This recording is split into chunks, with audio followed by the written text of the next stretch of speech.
السلام علیکم ورحمۃ اللہ وبرکاتہ۔ کوئی بھی اس دروازے کو بند نہیں کر سکتا جو دروازہ اللہ نے تمہارے لیے کھولا ہے۔ مشکل وقت میں دلاسا دینے والا کوئی اجنبی ہی کیوں نہ ہو، دل میں اتر جاتا ہے، جبکہ مشکل وقت میں کنارہ کر لینے والا کوئی اپنا ہی کیوں نہ ہو، دل سے اتر جاتا ہے۔ زندگی کتنی خوبصورت ہو جاتی ہے جب آپ کا پسند کیا ہوا اللہ تعالیٰ کو بھی پسند آ جائے۔ جتنا مل جائے قبول کر لینا چاہیے، ہو سکتا ہے یہ بھی ہماری اوقات سے زیادہ ہو۔ ہم تو گناہ گار بندے ہیں، اس کا فضل تو ہر وقت ہمارے عیب چھپاتا ہے۔ صبر کرنے والوں کا مقدمہ اللہ پاک خود لڑتا ہے۔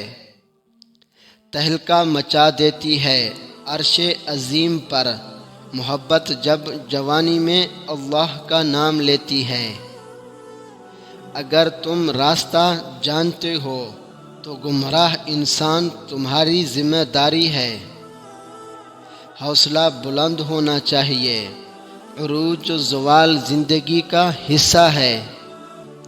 اعتبار ایک روح کی طرح ہے، اگر ایک بار چلی جائے تو پھر کبھی لوٹ کر نہیں آتا۔ آپ اپنی زندگی سے بھلے خوش نہ ہوں، پر کچھ لوگ ایسے بھی ہیں جو آپ جیسی زندگی کے لیے ترستے ہیں۔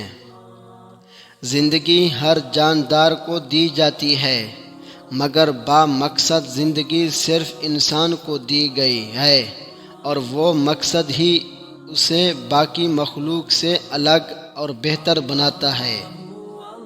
خاموش دعائیں۔ آنسو وہ خاموش دعائیں ہوتی ہیں جو صرف اللہ ہی سنتا ہے۔ گرتے آنسو اور ٹوٹے دل کی قدر اللہ سے بہتر کوئی نہیں جانتا۔ ہر ٹوٹی ہوئی امید مجھے میرے اللہ سے جوڑتی ہے۔ وقت وہ ترازو ہے جو برے وقت میں اپنوں کا وزن بتا دیتا ہے۔ اے اللہ، ہمیں دنیا آخرت میں خیر و بھلائی عطا فرما اور ہمیں جہنم کے عذاب سے محفوظ فرما، آمین۔ اگر آپ کو ہماری ویڈیو اچھی لگی تو ہمارے چینل کو سبسکرائب ضرور کریں۔ شکریہ۔